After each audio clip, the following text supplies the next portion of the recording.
got an outstanding guest today, Lamont Leavitt. He's got 30 years experience in information systems and computer technology. I'll give you kind of a brief list here. He's built computer systems, networks, support, product launch, product delivery, training, testing, and he's built multiple software development teams in India. Most of this experience he gained while he was at a software engineer at Novell, and there he earned multiple awards, including the President's Award and Employee of the Year. And that's outstanding, but he's not here necessarily to talk about his experience as an employee, but as an entrepreneur. And after leaving Novell, he took a turn for the entrepreneurial, and he is now CEO of 2 startup companies. I'll give you a brief background on both of those. So Innovi Health focuses on the healthcare industry, where they bring together multiple separate software as a service products together in the health space. That's Innovi Health. The second one is Innoventrum, which is similar. There's several software as a service products that are sold together in the business Innoventrum. Lamont is also our most recent addition to the Entrepreneur Leadership Council. This is a group of donors and mentors who help student entrepreneurs, and Lamont is actively involved with mentoring one of our student entrepreneurs right now. So we are super glad to have with us today Lamont Leavitt.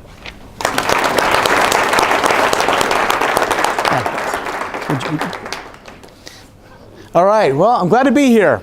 My roots are, I'm a Leavitt, so obviously this building has Leavitt on the outside, so am I related? Yeah. Going back multiple generations, I come from the Leavitts that settled down in this area. So live in Spanish Fork today. Met my wife at BYU, and I was from Arizona, and that's I ended up living in that area. So anyway, let me tell you a couple things. So I grew up in Phoenix. High school, I mowed lawns. That's how I made money.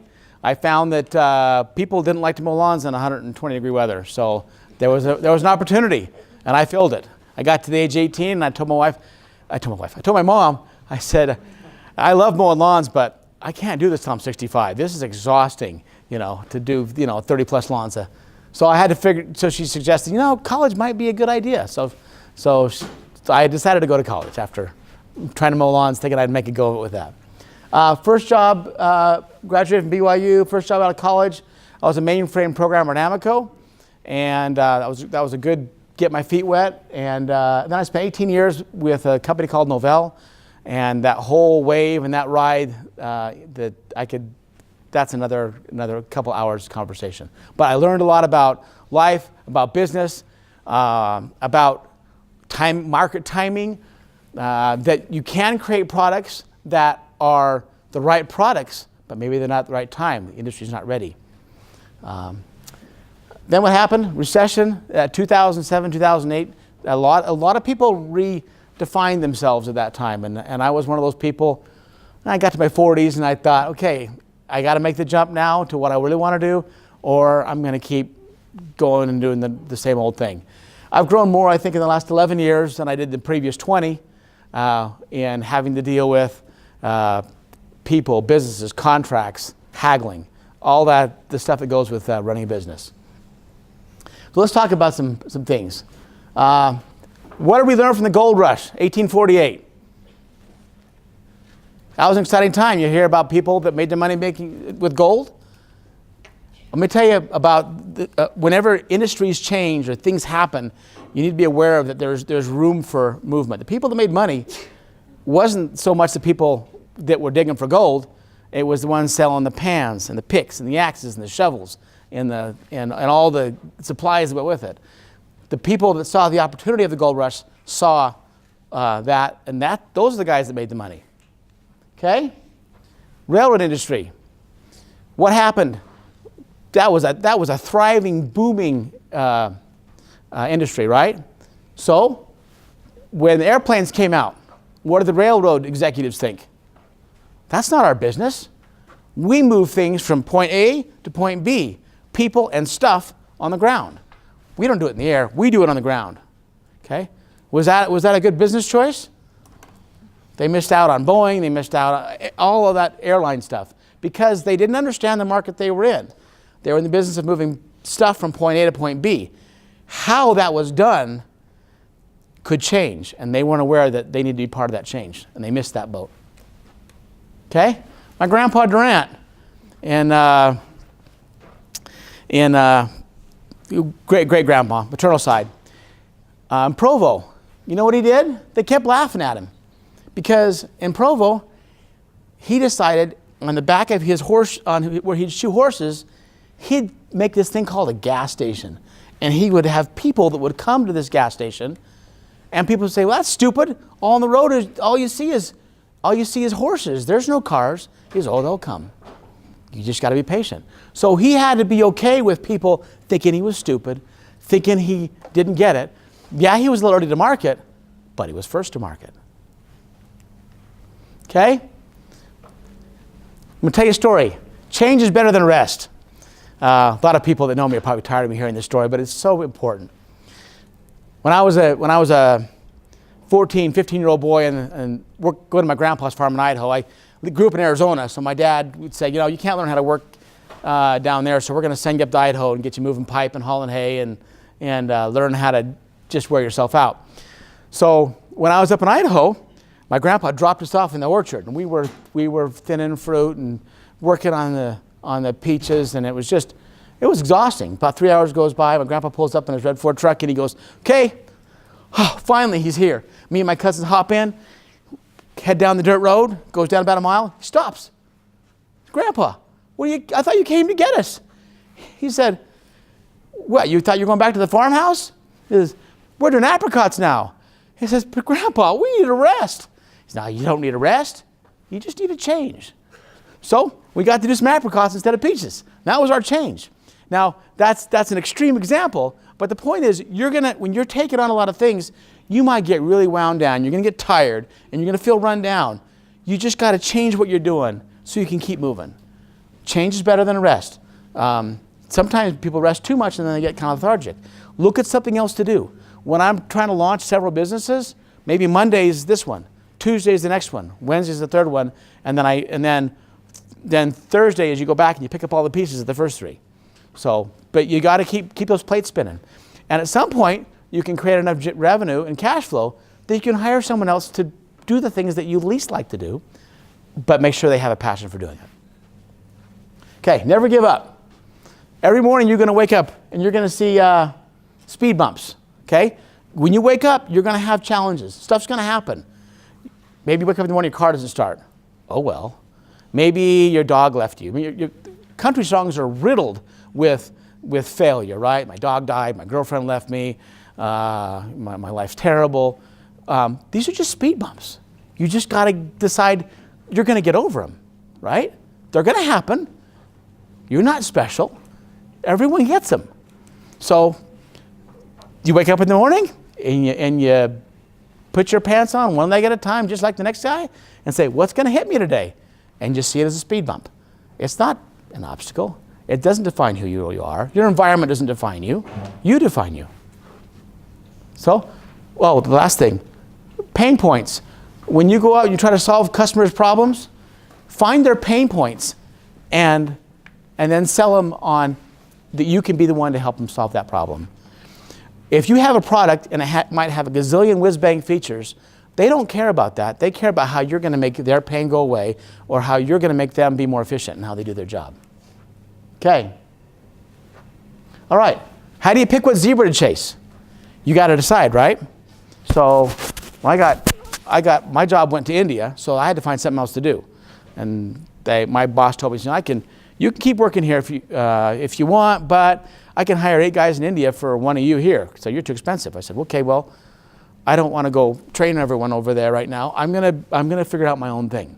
So then they let me go, and I had a little severance package. I said, okay, got out a whiteboard. What am I gonna do? Well, got a couple months to figure out how to pay my mortgage. So the first thing you got to do is who's going to be on your team, and what problems you're going to solve. Out in the jungle, when I talk about zebras, Okay, when you look at all the zebras out there, which one are you going to chase? You're going to chase the slowest, fattest one, because you got to put food on the table. Okay? That's the first zebra you got to go get. If you try to chase them all at the same time, you'll lose. You got to be efficient. And you got to find out who is on your pack, who thinks like you, and who wants to go chase zebras with you. Find out people you want to hang out with that think like you. And we'll talk later about why core values are so important in defining who you want to be with. Okay? So also, let's cover SWOT analysis real quick. So SWOT. Anybody want to tell me what a SWOT means? Jen? Strength, weakness, opportunities, and threats. Right. Okay. When you look at it, for those that couldn't hear that, strengths, weaknesses, opportunities, and threats. When you have an idea, look at all of those and what strengths do I have? What weaknesses do I have? What opportunities are out there? And what threats would keep me from accomplishing that? What gets in my way? And don't be afraid of competitors. There are so many industries out there that are functioning fine, but there's opportunities where customers aren't being taken care of as they should. There's weaknesses in how they're billed or charged. And the big thing is just finding a way to solve a problem and then figure out which batch of customers you want to serve and serve them. Okay. Don't fear failure. Fail faster. One of the biggest problems I see in an academia environment is we're so programmed to get an A. Everything has to be perfect. Has to be exactly right. That isn't how it works in the business world. Your job is to make it good enough that someone will give you a nickel if you help them. Okay? At the point that person will give you that nickel, then okay, you've established a good relationship. Okay, they'll pay me. I will give them that service or that product. Okay? So don't worry that it's not perfect. Don't worry that you've written on paper everything it could be. We've built this Find a Code product that I've been at it 10, 11 years. And we've got thousands of customers, but every day we have people say, well, why don't you add this? Well, because we need to add that, and that would help you. Okay, we'll do that. And then what happens is things will happen like government regulations will come along and say, all these regs are going to change. And now someone's going to need this other thing. Okay, so what's happened? A new paradigm's changed. Who's going to be first to market? You want to get first to market. And then you tell your customers, guess what? You know how you have this problem? We can solve that for you too. Oh, that's great. We were going to do it manually. We didn't even know there was a solution.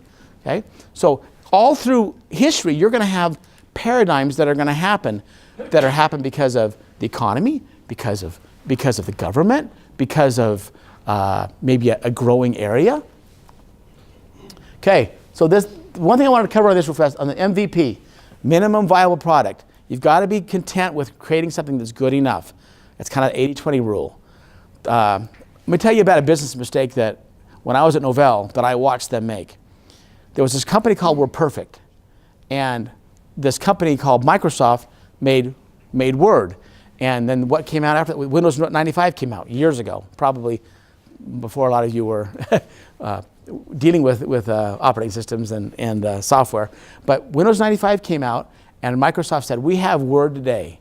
And all the engineers at Word Perfect said, you know, we can make it way better. If we spend a year making it way better, then it can be compiled for this 32-bit operating system, and we're going to be better than them. Well, what happened? Was their product better a year later? Yeah.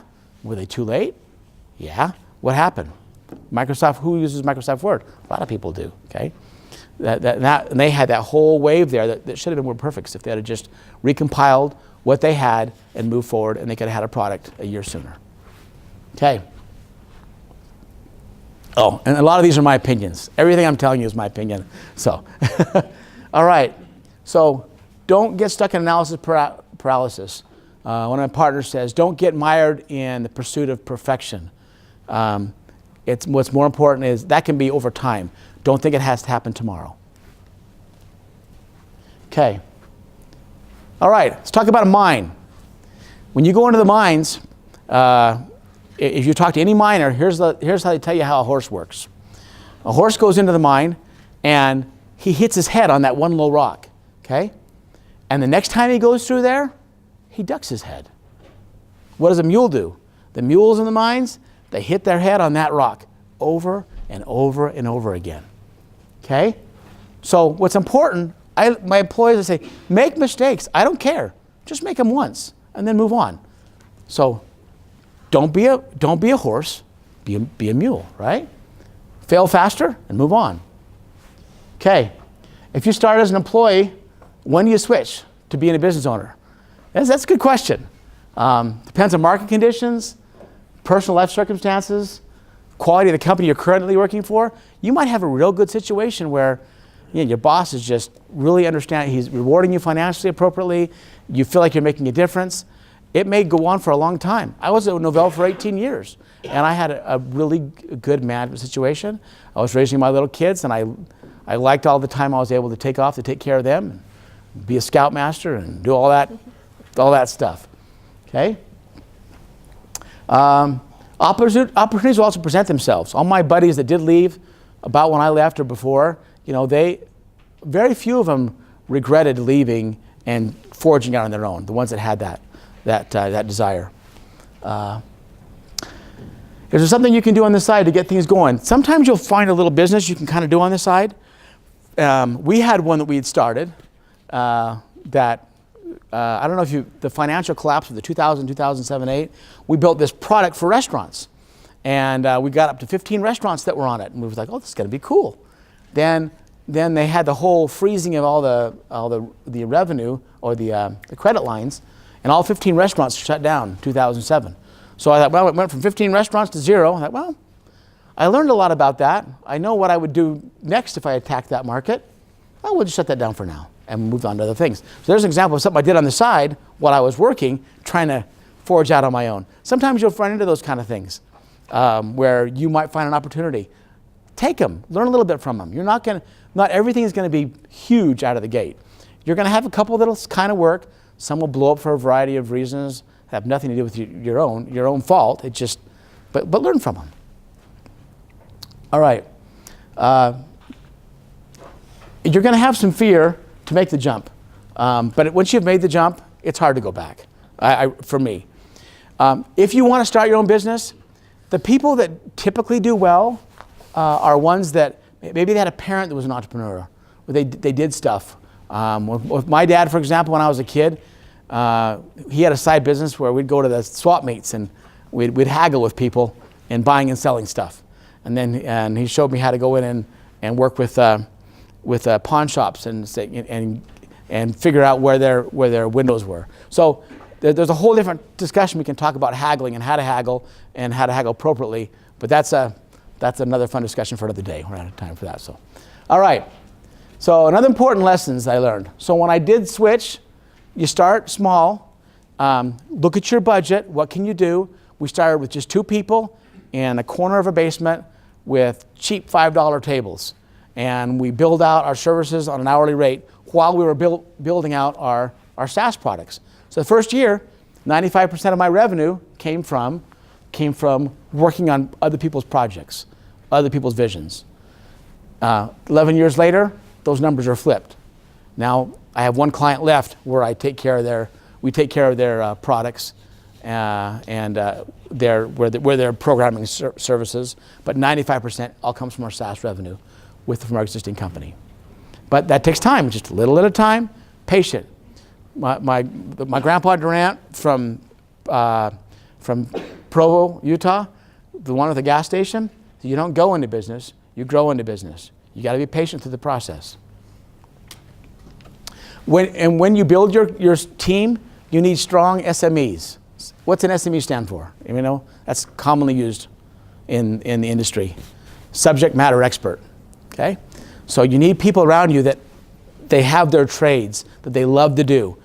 Make them part of your team. There's been people I've hired before for a certain job, and once they get in the company, I find out they're really good at something else. It's not that they're bad at what they're doing. I just got them on the wrong seat in the bus, so I got to move them over here. And that's better for the company because now they're doing their passion. Okay. This is also important. Using existing cash flow to bring in the right next person. Hire on Midas. Now, when I say Midas, that's my own acronym that we made up. Let's talk about that. Your company needs to have core values. we at our company came up, what's important to me? Who do I want to surround myself with? It was people that care about means to an end, innovative, dependable, attitude, and self-starter. Okay? In our company, M is means to an end. We can't forget why we're going to work every day is for our wife, our kids, our relationships, the things we want to do, our hobbies, our life. If we get so focused, in my mind, a business loses its heart when all of those things, those personal things, become secondary to the business. If someone's got a funeral, they need to be at the funeral. If there's a wedding, they should be at the wedding. This is just a means to an end. And that's why that was so important to my core values. So the guys that like to work 7 days a week and it's a cutthroat kind of attitude, they don't even enjoy my kind of environment. Because they go, what? You're giving all the employees every Friday off? Yes, I am. Why is that? Because I did double-digit growth when I did that. And they're happier. They come to work Monday, ready to go to work. Okay? Innovative. Come up with new ideas to do things. They're always thinking. Well, how can we make better? How can we make the customer happy? More happy. Dependable. We want people on our team that do what they say they're going to do and do it. And they're always trying. This fourth one is really important to me, attitude. There's nothing worse in a company than someone that has a bad attitude. A bad attitude is cancer. There's backstabbing that goes on. It's counterproductive. Has nothing to do with the business. And once I established my core values, it became very clear which handful of people weeded themselves out and didn't want to be there anymore because that didn't work anymore for them. Okay? S, self-starter. By self-starter, that doesn't mean you're there 7 days a week. That means when you're at work, you're working. And when you're done, you get home and you be a self-starter the rest of your life. Okay, innovative company culture. What we did is we adopted an EOS, Entrepreneurial Operating System. What happened is we grew from like 15, we doubled in size in 2015. And it happened so fast because of what was happening in the industry at the time. I kind of lost track of the left hand, the right hand's doing this, and I thought she was doing that. No, he was doing that, and then we got disorganized a little bit. It was still okay. It was great growth, but it taught me that you'll get to a point in your small business growth where you're going to have to get organized, and you're going to have job responsibilities and allow people to make decisions. You're going to have to allow people to make good decisions. It's called delegate and elevate. You want to let people. You don't have to, if I make all the decisions, I'm going to fail as a company. I need to make sure that company runs and everyone in the company is making their own good decisions. And they're empowered to do that. Okay. And I get really excited and I talk too fast when I get excited about this topic. So I'll try to go a little slower. Creating industry disruptive software. It's okay to do something that no one else is doing. People will say, why are you doing that? That doesn't need to be done. That doesn't make sense. Don't listen to all the turkeys out there. When you're starting something new, you have to realize that you might be the only crazy one out there. You might be the first guy that's saying, hey, there's going to be a flood coming. We're going to put all these animals on a boat. And people are going to think you're a little bit nuts. But in the end, it was the right decision, right? Employees, they have to really want to be there and believe what you're doing. There's a constant preaching of what's going on where your company, they get excited about what's happening and they get excited about growth. They get excited about new opportunities because if they think that you're going flat or you're not growing, they're going to go, wow, is my job here tomorrow? I need to go look somewhere else. So you need to make sure that there's a strong culture and there's a feeling of excitement as you tell them about, hey, this deal's coming. Well, there's these 3 coming. I bet we get one of them. They like knowing all the inside stuff. Share with them. Share with everyone. Don't keep secrets. There's times when you got to because of, when it's appropriate, but for the most part, include them and make them part of those things. So at our company, we were at 410s. Well, first we were at 5.8s, 5.9s. We moved to 410s 2 years ago, and then last year, I said, let's try to go to 4.9s and see how it works for a summer. It worked. Okay, let's try to do it again. And so I just have like one person on staff on a Friday, and then that person has Monday off. But you can look at different ways to do business. You don't have to do it like everybody else. And you create cultures that you want to create. That's the great thing about having your own businesses. You decide how you want to work. At some point in your company growth, you'll get to where the company, we'll talk about that. How do you know when you've actually got there as a business owner versus a sole proprietor? Okay, we'll talk about that here. When do you know you've gone from business operator to business owner? When you can leave your job for maybe a week or 2 or 3, and money still flows into the accounts. Everything's running, and then you can build the next thing. Okay, that's when you know you've arrived at, I'm now a true business owner, not just running the business. I'm not down in the weeds so much. At this point, you have the freedom to not be so clattered by all the business stuff. It opens you up to what other things can you do. Good CEOs a lot of times will appear not so busy because they're aware of what's happening. They're trying to make other deals or building other relationships and opening up their mind as to what is a possibility. If you get mired in your business so deep, sometimes if you get caught in those weeds, you can't grow to that next thing.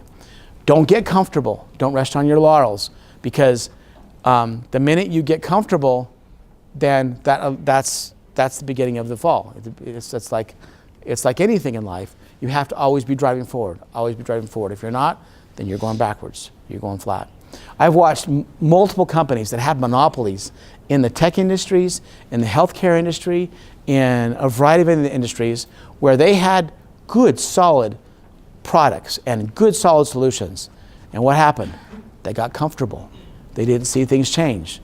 And I've watched people that have a stranglehold in industries have them dissipate within 2 to 3 years just because they got comfortable. Don't get comfortable. Listen to the customer. Let them tell you what they need. And a lot of times you'll discover an emerging thing, not because you're that smart, but because someone else has a need. And it leads to a whole new product, a whole new industry.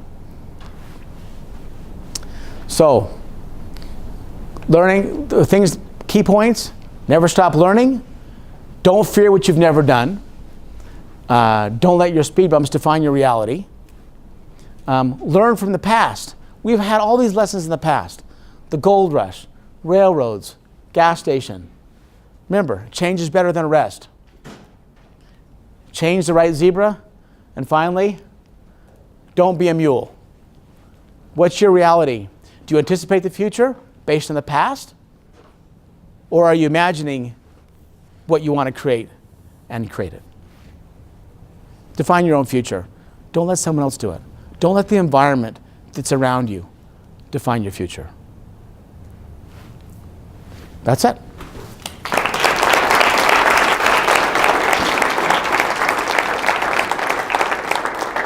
So, any questions? I can go a lot deeper on any one of these. I wanted to leave enough time open for questions. Then if I've got a few extra minutes, I'll tell you a few more stories. I can go into a little deeper on some of these stories.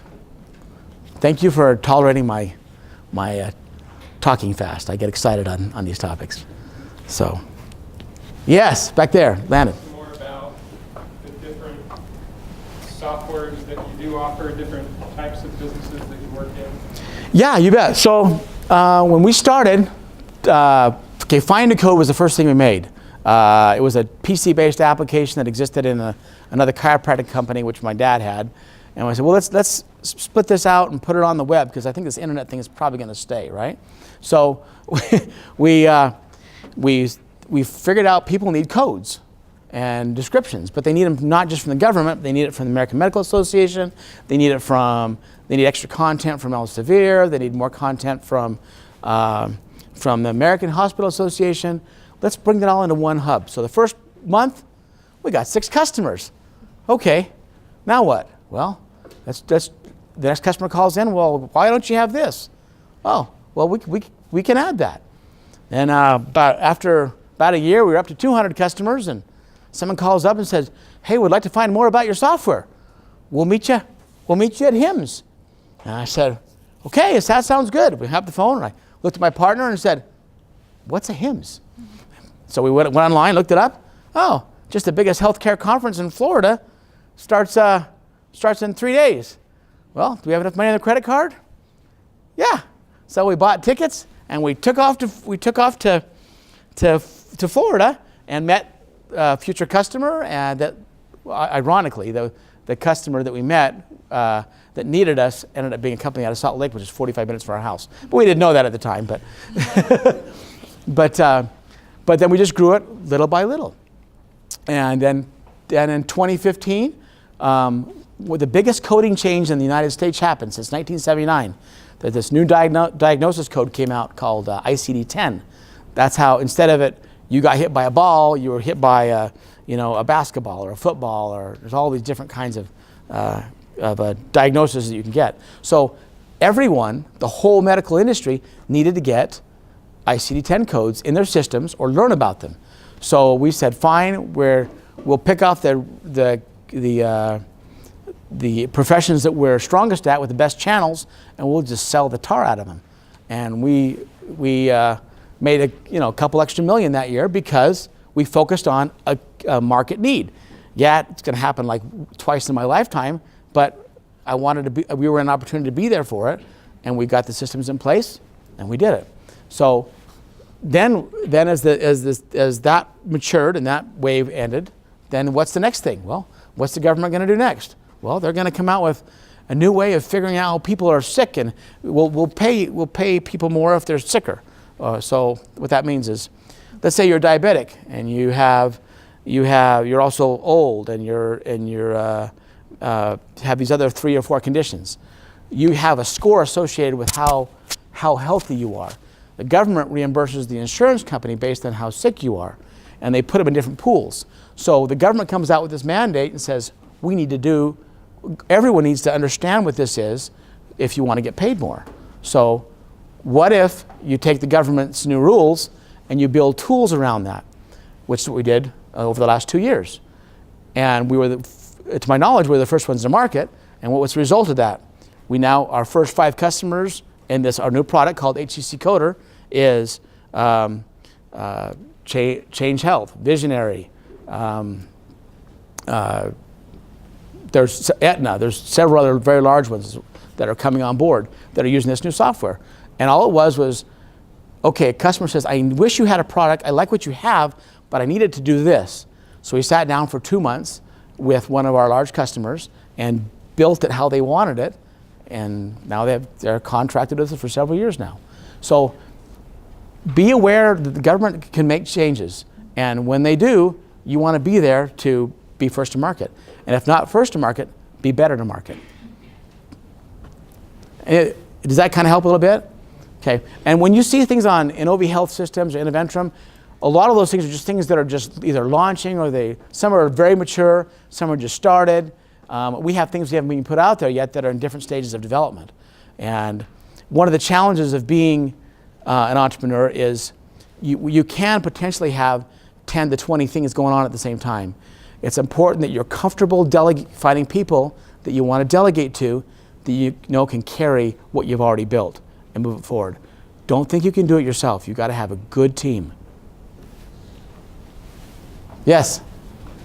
Can we talk a little bit about going from the age of 5, the Nobel phase, to deciding to be an entrepreneur? Because, I mean, there's like benefits involved, no assisted income.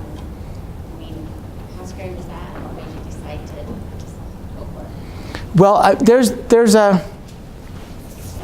there's a certain degree of, you have to get to where you believe in yourself. There's a lot of people are defining their reality based on their environment. They get up in the morning, they roll out of the same side of the bed, they've got their system, they go to the bathroom, they look at their face the same way, they get their cup of coffee or their Coke or whatever, and they go to their place of work, and they go through their routine of all the people that they connect with every day, and they come home and they do it again. Okay? People are comfortable in an environment where they want to define that they're comfortable with the reality. They don't feel comfortable with a reality that is something that they imagine that can be if they put their mind to it. So it's a whole different thing. But if you study how people like inventors think, or people that are significantly changed the industry, they think outside the box. They imagine how things are going to be, and they believe they're going to be, and then that reality becomes becomes true, because they're not tied to their environment. You know, whether that's Queen Elizabeth or Ford or the guys that built the oil rigs and stuff. They were willing to try something different. They created their reality. So it's a challenge. It's almost a battle with yourself more than anything else. And not fear failure. And know that if you do, learn, hey, that was just a speed bump. Well, we only got, what, 50 to 100 years on this earth? Give it a shot. Try stuff. Okay, next. Yeah. I want to hear more of your haggling tips. Haggling. You've got to haggle. Who knows the movie I'm saying here? I don't want to haggle, but you've got to haggle. He's the Monty Python, right? So the guy comes in and he wants to just buy the thing. And the guy's, no, you got to haggle with me. That's part of the process, okay? You'll find in business there is different cultures that want to haggle more than others. Some are required by their bosses to haggle, and they just need to ask because their boss told them to ask. But they don't really want to haggle, but their salary is contingent upon them attempting to haggle. So you have to learn all of that, and it takes time to figure it out. So there's some countries I say, I'll give you an example. One conversation we had, sales guy had a VP get to him and say, okay, I want a lower price. And our sales guy looked him right in the eye and said, I appreciate your asking me that. We are giving you our very best price to cover our costs and make some money, but also make this very good to you. And keep in mind, the price you're getting is much less than our retail because you're bringing on these 2,000 or 3,000 users. Okay, now he feels valid, but then you give him a bone. You say, okay, but tell you what I can do for you. For that one site, I'm going to go ahead and give you this one thing that doesn't cost us very much, but he felt like he got something. So when someone's haggling, they want to get something. So find a way to give them something that doesn't hurt you, but that's fair. I mean, because there's an appropriate level of haggling. And there's also, with competitors, you've got to be really careful not to get yourself into a race to the bottom. Who knows what that means with sales? Okay, if I got a competitor and I'm charging $100 and my competitor goes, oh gosh, I'm going to go 95. And then I go, he's charging 95, well I'm going to charge 90. And you have this huge race to the bottom where then everyone expects your software for nothing. Don't get sucked into those things, because what usually happens is the customer will appreciate the service you provide, the product that you have, and see it as better. We have one product that we actually raised the price of this year, and we are selling more of it. Why is that? Why would I raise the price and sell more? Can be like a perceived improvement like the quality. Mm-hmm. The price goes up. Perceived value. Probably not. Yeah, I had one of my products was as good as my competitors, but I was charging way too much less for it. Okay, well, we'll take that one. We'll move it up by $100. Did it affect the sales? Yeah, we sold more. Okay, so if you go to like foreign countries, there's some, I think they learned that was it Japan? I can't remember. Was it Japan or China? The prices of the fast food chains was too low. So they like doubled and tripled it. Then they were comfortable buying their tacos and hamburgers. Whatever, right? So understand your market and who you're trying to sell to. And understand who you're haggling with, that they may just have to ask. They're not really wanting to haggle. Sometimes you'll find people, okay, in sales, this is another good one. Sometimes you think you're on this path of making a sale, and you're like, this is going to be 1,000 users. And all of a sudden they're done. And then you figure out they never really wanted you in the first place. They were just using you to keep their existing contract in place at a lower rate. So they're using you to buy the price down. So that doesn't mean we failed as a sales organization, but sometimes you'll be used as a pawn in a sales process. That happens. Okay. Does that kind of help a little bit? Okay. All right, you bet. Any other questions on sales and haggling? It's a lot of fun. Oh, another sales strategy that's something that I like to do is figure out in the organization you're selling into, how adopted are they really, truly? Are they really plugged in, engaged? I'll give you an example. We just did a contract with a company called NextGen. They're very, very large, but I want to get into the whole big one, right? But for now, I'm going to just settle for the 30 or 40 hospitals in the Midwest where they have this need for this little calculator. If my patient could just click there and all that data be brought in and I know the score for that patient, they tell me they'll be happy. It's okay. So let's figure out the pricing. And I give them the price and they said, God, that's a lot of money. I said, well, you need this, right? Is there anyone in the industry you can find that can provide this to you right now? Well, nobody can. Okay? That's the price then. You don't go making yourself something cheap when you have no competition. You may have features that come out. You don't need to undervalue what you have when no one's there to compete with you, when you know that they need it. This particular site, by the way, their boss was out of town because he couldn't finish reviewing the contract. Okay, fine. We're going to make an exception. Even though you haven't signed the contract, we're going to move my development team forward and get your whole team plugged into where now all your hospitals are now using this software. Is a contract signed? No. Have I collected any money yet? No. Now the executive comes back from his trip and he goes, okay, I got to decide if I'm going to buy the software. And he goes down into his mid-tier managers and his developers. Do they want to do something different when it's already done? No, they don't. They want to use what they've already got done. They want to move on. In the healthcare space especially, if you walk through one of those big conventions with 40,000 people and you walk around, everyone is connected to everyone. Everyone can't write all their software all at the same time. They all are using a piece of everybody's thing. So it's how do you get in the middle of that infrastructure? How do you become a middleman in something? So in this case, in the sales process, it's you get it implemented and then we'll sign the contract later. Because now I have total team buy-in. The upper executive doesn't have to try to sell his people because they're already using it. So that's one strategy that works pretty good. Unless they say no, then you've spent a whole bunch of time for nothing. So it sometimes it works and sometimes it doesn't. But it's a fun process. I've enjoyed that one. Any other sales strategies or business level strategies? What do you think prepares someone the best for sales? For what? The best to get into sales. To get into sales? Connecting with people. My dad required me to read every year How to Make Friends and Influence People when I was a teenager. Understanding that everything's a connection, everything, and you can't sell someone to somebody unless you have a personal connection with them in some way. Either you grew up in their town, or maybe you build those relationships. In a world of digitized, I use a cell phone. Yeah, I communicate with email. I do that kind of stuff. But in this world, if you can set yourself apart as someone that builds a relationship, that's who people want to do business with. At least at the executive level, in large business transactions, they don't want to throw money at things unless they have a relationship.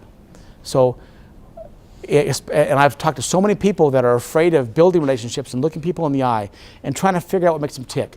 Find out their pain points, find out their passions, and connect with them. And the next time you go to talk to them, what was the last conversation? So what happened with your twins? Well, remember everything. It all matters. If you show them that that your life is important to them, they'll be more open to buy something from you or work with you on whether it's a customer B2B, a B2C thing, or a full partnership. Does that help a little bit? Yeah. I like anything that teaches you how to work with people. I think it's kind of becoming a little bit of a lost art. And anyone that's 20 to 30 that understands that can do quite well. My boy right now got his master's in finance and went on to be working for a finance company in Houston. And it's all about the relationship. I says, how'd that deal you worked out? He says, it was a piece of cake, Dad. All I had to do was go hunting with him in Colorado for 2 days, shoot some pheasants, contract was signed. Moves on to the next one. Okay, so what did he do? Did he try to sell him hard over the phone? No, he got into it. He flew from Houston to Colorado, spent 2 days in the mountain, and had practice A by practice B, and the merger happened. But why? because he put time into the guy's personal relationship and he cared about what that guy cared about. Any other questions? Yeah?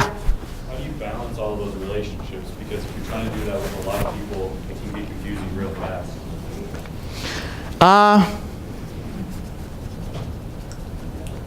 That's a good question. I think it's in business. I've had to keep the company growing and keep everything moving forward. I've had to focus a lot of my energies on, of course, my personal relationships with my wife and kids is my number one priority. But as far as my other relationships in business, I focus on the ones that need the most help as it relates to can grow my business from a business standpoint. And then my other relationships, maybe instead of me talking to them twice a year, maybe I'll talk to them once a year at the convention, but I have my COO carry those relationships or other people in the company. But as long as they feel connected, what's nice about it, if you've already established a personal relationship with someone and you're at that point, occasional touches via social media or an email or I was just thinking of you, doesn't take a lot of time, it keeps it solidified, it keeps it in balance. What do they say? To get a new customer is like 10 times harder than maintaining an existing customer. So maintaining relationships are not that hard as long as you are gracious and you understand where they're at and you try to care where they're at and you show them that you truly care. You can maintain them. And if you get away from it, you say, sorry, I haven't talked to you for like 3 years. I heard your mom died. Catch me up on your kids. And it starts right back up again. It's okay. Yeah, people are understanding because they're in the same boat. How do you manage your thousands of connections on LinkedIn? Any other questions? Probably have time for one more question. One more? And I know this was like a big broad brush strokes of a lot of things, but if there's a particular topic that you'd like me to go really deeper on as it relates to businesses or starting businesses or growing businesses or people challenges and how do you get people out of your life that don't help build you up, that don't have your vision, anything like that, just let your teachers know and let Landon and Tyler, Jamie, those people know. We can go deeper on any one of these topics. So I've really enjoyed being with you here today, and I'm sorry if I talk too fast, but I'm really excited about life, and I'm excited about what it can bring. And I wake up in the morning, and I love not knowing what's going to happen. That's beautiful. If you wake up in the morning and you like knowing what's going to happen, that's boring. Yeah. Thank you.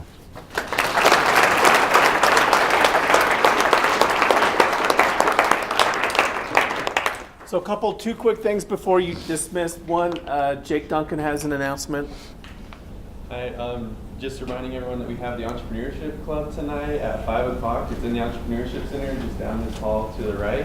We're going to have a local business owner talking to us about digital marketing and just marketing in general.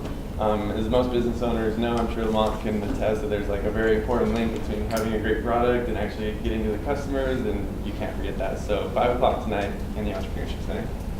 Great, thanks, Jake.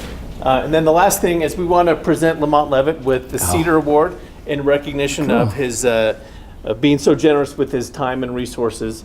So please give him one more round of applause. Thanks, Ben. Thanks. Thanks, guys.